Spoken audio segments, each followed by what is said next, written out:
She was just doing her job when the billionaire's wife suddenly stood up, her face tight with anger, her voice cold and sharp. The whole dining room went silent. Every guest turned to look. Before anyone could say a word, the wife walked straight toward the maid, her heels clicking on the marble floor. Then, in front of everyone, she reached forward, grabbed the maid's uniform, and tore it apart. The sound of the cloth ripping echoed through the hall. Plates rattled. A glass slipped from someone's hand. The young black maid stood frozen, her body shaking as she tried to hold the torn fabric against her chest. Tears filled her eyes, but she refused to let them fall. No one moved, no one spoke. Even the candles on the table seemed to stop burning. The wife looked around the room with pride in her eyes and said, "Maybe now she'll remember her place." You could feel the tension in the air, thick, heavy, almost painful. The guests looked down at their plates, pretending not to see what just happened. And then, slowly, the billionaire stood up from his chair. His face was calm, but his eyes were dark with something no one in that room had ever seen before. What he said next left the whole house completely silent. "Isabella," he said softly, his voice calm but full of fire, "what you just did is something you can never take back." The sound of his voice made everyone freeze again. The billionaire, Jonathan Backwoods, was known for his quiet strength. He never raised his voice, he never lost control. But tonight, something inside him had broken. He turned to the maid, Olivia Johnson. She stood trembling beside the table, still holding the torn uniform to her chest. Her eyes met his for a brief second. She looked ashamed, even though she had done nothing wrong. Jonathan slowly took off his black dinner jacket and walked toward her. The click of his shoes echoed in the quiet hall. When he reached her, he gently placed the jacket around her shoulders, covering her. "I'm sorry," he said softly. "No one should ever be treated this way. Not here, not anywhere." Olivia didn't speak. Her lips moved slightly, but no sound came out. Her eyes lowered to the floor. Across the table, Isabella's face turned red. "Jonathan, what are you doing?" she said through clenched teeth. "You're embarrassing me in front of our guests." Jonathan turned to her slowly. "No, Isabella," he said, his voice steady. "You embarrassed yourself." The guests sat frozen, pretending not to hear. Some shifted uncomfortably in their chairs. Mrs. Wilson, one of the wives, stared at the tablecloth, afraid to look up. Isabella laughed, but it was the kind of laugh that hides pain. "You're defending her?" she asked, her voice cracking. "A maid? Over your own wife?" Jonathan didn't answer right away. He took a slow breath, his eyes never leaving hers. "I'm defending what's right," he said, "and you just crossed every line of decency there is." The words hit harder than a shout. From the doorway, a small voice whispered, "Mom?" Everyone turned. It was Sophie Backwoods, their 12-year-old daughter. She stood there in her nightgown, her small hands gripping the doorframe. Isabella's eyes widened. "Sophie, go back to your room," she said quickly. But Sophie didn't move. She looked from her mother to Olivia, then to her father. "Why did you hurt her?" she asked softly. "She didn't do anything." The room went completely still again. Isabella swallowed hard. "Sweetheart, you don't understand." "I do," Sophie said. Her voice shook, but her words were clear. "You tore her clothes, Mommy. You made her cry." A tear rolled down Olivia's cheek. She turned her face away, ashamed that the little girl had seen her like that. Jonathan walked over and placed his hand gently on his daughter's shoulder. "Go upstairs, sweetheart," he said quietly. "I'll come talk to you soon." Sophie nodded slowly, but she looked back at Olivia one last time before leaving the room. When she was gone, Jonathan faced his wife again. "You've said enough for one night," he said. "Apologize to her." Isabella's mouth fell open. "Apologize? To the maid?" "Yes," Jonathan said firmly. "To the woman you just humiliated in front of everyone." "I will not," she snapped, her voice shaking now. "You think I don't see the way you look at her? The way you talk to her like she's someone important? She's just the help, Jonathan. That's all she'll ever be." Olivia's body went cold. She had never felt so small in her life. Jonathan's eyes narrowed. "You're wrong," he said quietly. She's not just the help. She's a human being who's shown more grace in one night than you have in years. A sharp gasp came from one of the guests. Isabella's hands trembled. She looked around the room, searching for someone to take her side. But all she saw were blank faces, people afraid to speak, people silently judging her. Her voice broke. "You're making me look like the villain here." Jonathan's face softened, but his voice didn't waver. "Then stop acting like one." No one said a word. Even the waiters at the back of the room stood frozen, unsure if they should move. Olivia finally found her voice. It came out quiet, almost a whisper. "Sir, please, I don't want any more trouble. I can leave." Jonathan turned to her quickly. "You're not going anywhere," he said. "You did nothing wrong." Olivia shook her head. "But your wife—" "My wife," he interrupted, "will deal with the consequences of her actions." Isabella looked at him, tears filling her eyes now. "You're choosing her over me?" Jonathan's voice softened, but his words were firm. "I'm choosing what's right." Olivia looked down at the marble floor. The lights from the chandelier reflecting on its surface like small stars. The silence in that room was heavy. One by one, the guests began to leave quietly. Some nodded politely to Jonathan, avoiding Isabella's eyes. A few whispered to Olivia before they stepped out, their faces full of pity. When the last door closed, only 3 people were left in the grand dining hall: Jonathan, Isabella, and Olivia. The candles were burning low now, their flames smaller, weaker. Jonathan looked at his wife, then at Olivia. "This isn't over," he said softly. "But tonight ends here." Olivia stood still, wrapped in his jacket, her hands gripping it tight. Her life had changed in one moment, and she didn't even know how much more was still to come. The grand dining hall was empty now. The laughter, the music, the clinking of glasses gone. Only the sound of the tall clock by the wall filled the room, each tick echoing like a warning that something terrible had already happened. Olivia stood still by the table, Jonathan's jacket still wrapped around her shoulders. Her hands trembled as she held it close, not because of the cold, but because of shame and fear. The torn part of her uniform was hidden beneath it, but the memory of that moment wasn't. It played again and again in her head. Isabella stood a few feet away, her arms folded tightly across her chest. Her face was pale, but her eyes were still burning. She looked like someone fighting to stay in control of something she had already lost. Jonathan leaned against the table, silent. His eyes were fixed on the floor, but his thoughts were loud. He had spent years building a name that people respected, a family people envied. But tonight, one act had torn through all of it. No one spoke for a long time. The silence pressed on them like a heavy weight. Finally, Olivia broke it. Her voice was quiet, almost too soft to hear. "Sir," she said, "I think I should go. I didn't mean to cause trouble for your family." Jonathan raised his head. His voice came low. "You didn't cause anything, Olivia." Isabella gave a bitter laugh. "Oh, really? You think she's innocent?" Jonathan looked at his wife. His tone stayed calm, but his words were sharp. "Yes, I do. What I saw tonight was not her fault." Isabella stepped forward, her heels clicking hard on the marble. "You keep defending her, Jonathan. You humiliated me in front of our guests for that girl. Do you know what people will say?" Jonathan met her eyes. "Let them say whatever they want," he said. "I'm more ashamed of what happened here than what anyone outside might think." Olivia took a step back. "Please, I don't want to be in the middle of this," she whispered. Jonathan turned to her gently. "You're not in the middle of it. You were the victim."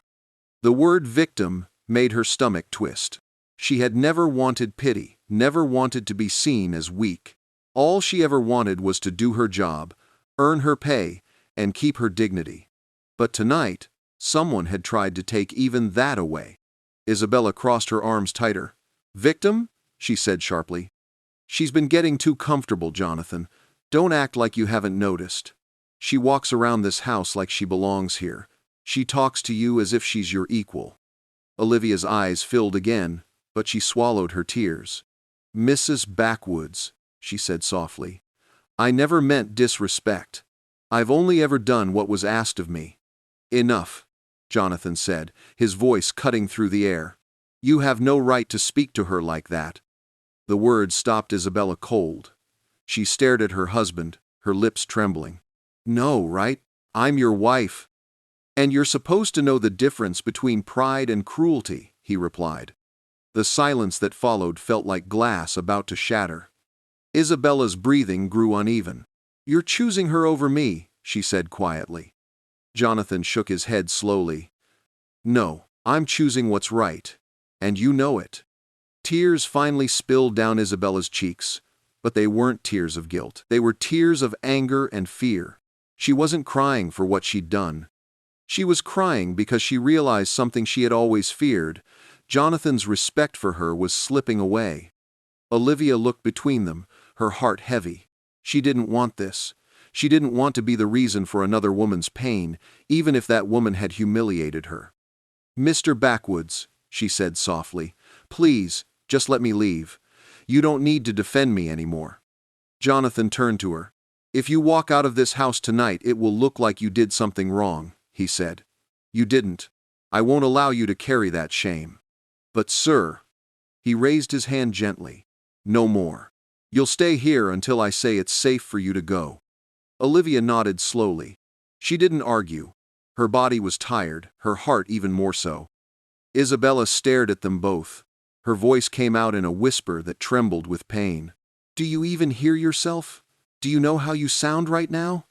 Jonathan didn't respond. He looked at her, but the warmth in his eyes was gone. Then, from the hallway, soft footsteps echoed. A small voice broke the tension. Daddy? It was Sophie again. She had come back downstairs, her face wet with tears. She ran straight to Olivia and wrapped her small arms around her waist. Please don't go, she cried. You didn't do anything bad. Olivia bent down and held her gently. It's okay, sweetheart, she said, her voice shaking. Go back to your room, okay? But Sophie shook her head. I don't want to go if you're leaving. Jonathan's jaw tightened. He looked at his wife. You see? Even our daughter can see what's right. Isabella turned away. Don't use her against me, she muttered. But Jonathan's voice stayed calm. No one's using anyone. Our child just witnessed the kind of person her mother can be. The words hit Isabella hard. She froze. Her shoulders dropped. The fire in her face faded into something else, fear. Jonathan looked at his daughter and said softly, Sophie, go upstairs. I'll be there soon. The girl nodded sadly and hugged Olivia once more before leaving. Her little footsteps faded up the staircase. Now the room was cold again. Isabella wiped her eyes. You think this makes you noble, Jonathan? You think standing up for her makes you some kind of hero? Jonathan took a deep breath. No, he said. It just makes me a man who refuses to stay silent when something wrong happens in his own home. Olivia could no longer hold her tears. They came quietly, running down her face as she looked at the floor. She felt small, yet somehow free because for the first time, someone had stood up for her. Jonathan turned to her again. Olivia, tomorrow morning, we'll talk about what happens next. Tonight, I want you to rest. I'll have Mrs. Green prepare the guest room for you. Olivia shook her head quickly. Sir, please, I can't stay here. You can, he said firmly. You will. He turned and walked toward the door. His footsteps were slow, but every one of them sounded final. Good night, he said quietly, then left the room. The door closed softly behind him. Isabella stood there, motionless, her hands trembling. She wanted to scream, but nothing came out. She looked at Olivia, her face twisted with pain and pride. Olivia met her eyes, but said nothing. She just turned and walked out of the hall, her bare feet soft on the cold marble floor. Behind her, Isabella stood alone in the silent room, surrounded by the remains of a dinner that had turned into a disaster. The broken pieces of a wine glass sparkled under the dim lights like small, cruel reminders of what she had just done. And somewhere upstairs, a little girl cried softly into her pillow. Olivia lay awake on the edge of the bed in the small guest room, staring at the ceiling. The house was quiet now, but her mind was not. Every sound, the creak of the floorboards, the faint ticking of the clock made her heart jump. She kept replaying everything that had happened in the dining hall, every cruel word, every shocked face, every tear she had tried to hide. Jonathan's jacket was still draped around her shoulders. She hadn't taken it off since he gave it to her. It made her feel protected and ashamed at the same time. Protected because someone had finally stood up for her. Ashamed because she never wanted him to have to do it. Her hands trembled as she touched the torn fabric of her uniform lying on the chair. She had washed it quietly, hoping no one would see it. The rip was long, right through the front. She ran her fingers over it and felt a heavy sadness settle in her chest. A soft knock came on the door. Her heart skipped. She sat up quickly. "Come in," she said quietly. The door opened slowly. It was Jonathan. He stepped inside, his face calm but tired. His tie was gone, the top button of his shirt undone. He looked nothing like the powerful man she saw at dinner. He looked like someone who had been carrying too much for too long. "I hope I didn't wake you," he said. Olivia shook her head. "No, sir. I couldn't sleep." He nodded slowly. "Neither could I." There was silence. The air felt thick between them. Jonathan looked around the room, small, simple, and spotless. "Mrs. Green said you didn't eat," he said softly. "You should." Olivia smiled faintly, but her voice trembled. "I'm not hungry." He hesitated before stepping closer. "You've worked in this house for 8 months, and I never saw you complain about anything. But tonight, what happened tonight was not something you should have to bear." Her throat tightened. "Sir, please don't think about it anymore. It's over." "It's not over," he said gently. "Not for me. Not for you." Olivia looked down, her fingers twisted together. "Mrs. Backwoods hates me now. I can't stay here." Jonathan sighed. "You didn't cause her anger, Olivia. You only revealed it." She didn't know how to respond. The room went silent again. Only the faint hum of the night outside filled the air. After a moment, Jonathan said quietly, "I know what people will say about tonight. They'll twist it. They'll talk. But I want you to know something. What you did, how you held yourself, was brave." Her eyes filled again. "I wasn't brave, sir. I was just scared." "That's what makes it brave," he said softly. "You stood there, humiliated, and you didn't let hate speak for you." Olivia wiped her eyes.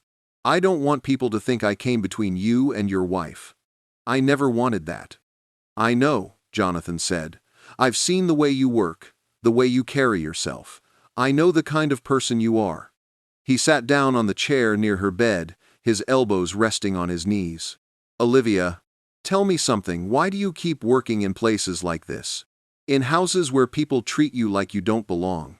She took a deep breath. "Because I have no choice. My grandmother is sick. The hospital bills never stop. I tried studying part-time, but I couldn't finish because I had to work more hours. I promised her I'd get her medicine every month. That's all that matters to me." Jonathan listened quietly, his face thoughtful. "What were you studying?" "Business," she said. "I wanted to learn how to start something small, something that could stand on its own." He nodded slowly, as if the answer had already been in his heart. "You will finish it. I'll make sure you do." She blinked, confused. "Sir?" He met her eyes. "You've given this house your time, your care, your loyalty. You deserve better than this. I'll sponsor your schooling.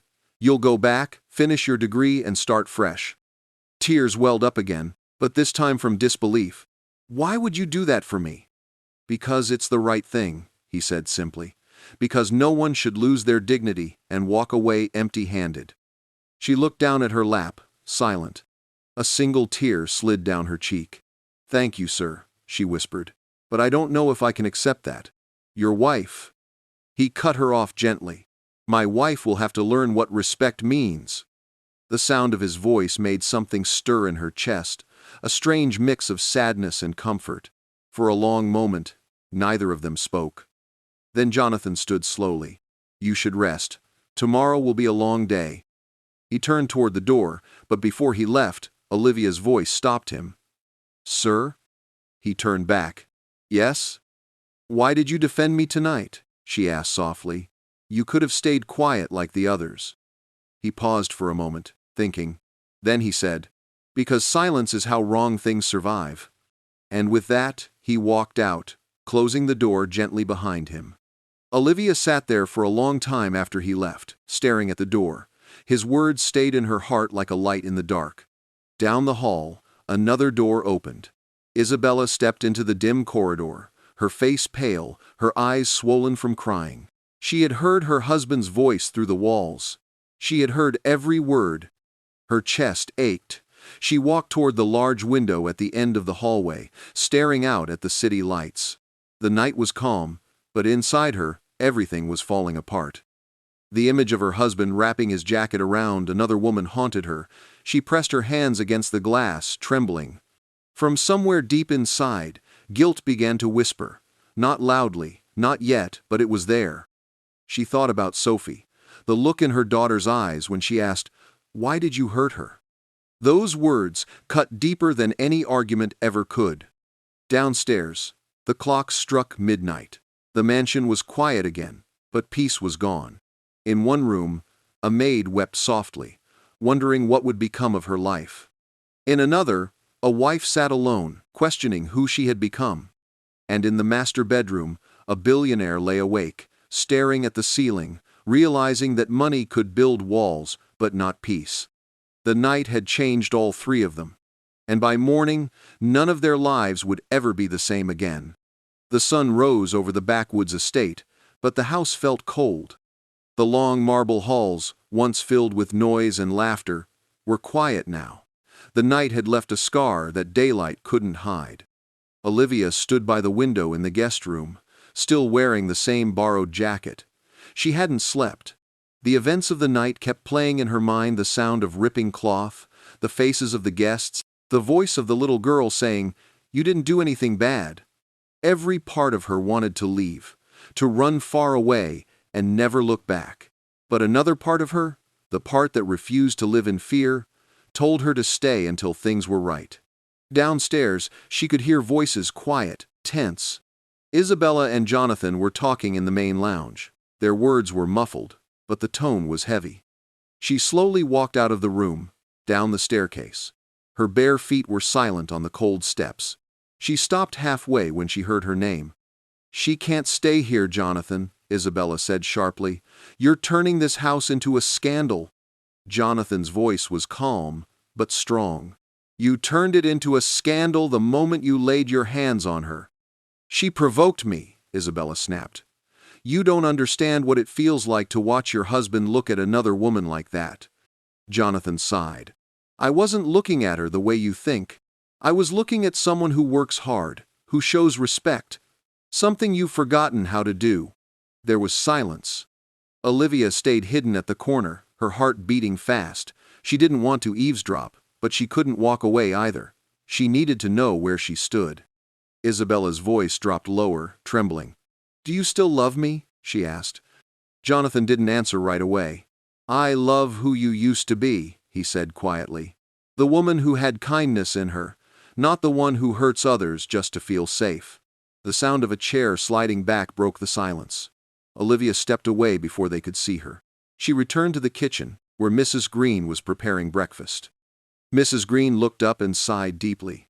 "Oh, child," she said softly, "what a night that was." Olivia smiled weakly. "I wish it never happened." Mrs. Green placed a warm cup of tea in front of her. "Sometimes life throws pain at us to show people's true faces. Last night showed everyone who's got a heart and who doesn't." Olivia took a sip, her hands still shaking. "I don't want to be the reason this family breaks apart," she whispered. Mrs. Green looked her straight in the eye. "You didn't break it, dear. You just revealed what was already broken." The words settled deep in Olivia's chest. She wanted to believe them, but her mind was full of worry. Moments later, footsteps echoed. Jonathan walked into the kitchen, his expression serious but gentle. He looked like a man who hadn't slept either. "Olivia," he said softly, "can we talk?" Mrs. Green nodded and quietly stepped out. Jonathan sat across from her. "I've made my decision," he said. You'll finish your education. I'll take care of the costs. You've worked hard enough for everyone else, it's time to work for yourself. Olivia shook her head quickly. Sir, please, I can't accept that. I don't want people to think you're doing this out of guilt. It's not guilt, he said firmly. It's gratitude. You reminded me that respect is more important than reputation. Her eyes filled with tears. You don't have to save me. He smiled faintly. I'm not saving you. You saved yourself the moment you stood there and didn't fight back with hate. Before Olivia could respond, Isabella appeared in the doorway. Her face was pale, her eyes swollen from crying. She looked like someone who had been fighting herself all night. Jonathan turned to her, his expression unreadable. Isabella took a shaky breath and looked straight at Olivia. I need to speak to her, she said quietly. Jonathan hesitated, then nodded and left the room. For a moment, there was silence. Only the ticking clock filled the air. Isabella's voice trembled when she finally spoke. I don't know how to say this, she began, but I'm sorry. Olivia didn't move. She didn't trust her voice. Isabella continued, tears spilling down her cheeks. I was cruel to you. I saw kindness in you and called it disrespect. I saw my husband treat you like a person and called it betrayal. The truth is, I was jealous of your peace. You remind me of the woman I used to be before money and fear changed me. Olivia swallowed hard. Mrs. Backwoods, you don't owe me anything. I do, Isabella said, shaking her head. You were humiliated in my home, in front of everyone, and I can't erase that, but I can say I was wrong. She wiped her tears and took a deep breath. If you choose to leave, I'll understand, but if you stay, I promise this house will be different. Olivia looked at her for a long time. There was pain in her face, but also truth. It's not easy to forgive, ma'am, she said softly, but it's harder to keep hate. A small, sad smile touched Isabella's lips. You're a stronger woman than I'll ever be. Just then, a small voice broke the moment. Mom? Sophie stood by the door, her eyes wide. She looked from her mother to Olivia, unsure what was happening. Isabella knelt down and opened her arms. Come here, sweetheart. The little girl ran to her. Isabella hugged her tightly. I'm sorry for what you saw, she whispered. I hurt someone kind, and I made you ashamed of me. Sophie looked up at her with innocent eyes. You can fix it, Mommy. You just have to be kind now. Isabella smiled weakly and kissed her forehead. I'll try, baby. I'll try. Olivia's tears fell freely now. Something heavy lifted from her chest. Jonathan returned to the room and saw them standing together. For the first time in a long while, there was no shouting, just quiet understanding. He placed a hand gently on Olivia's shoulder. Whatever you decide, this will always be a safe place for you, he said. Olivia nodded. Thank you, sir, for everything. That evening, as the sun set over New York, the house felt different, softer, quieter, real. Olivia packed her small bag. She was leaving to continue her studies, but not because she was running away, because she was finally walking toward her future. Sophie helped her fold her clothes. Will you come back? She asked sadly. Olivia smiled and hugged her. You'll see me again, sweetheart. I promise. When she stepped outside, Jonathan and Isabella stood by the door together. Isabella's hand was in her husband's. It wasn't perfect, but it was a start. Goodbye, Olivia, Isabella said quietly. Thank you for showing me what grace looks like. Olivia smiled through her tears. Goodbye, ma'am. Jonathan nodded. Go make something great out of your life, he said. You deserve it.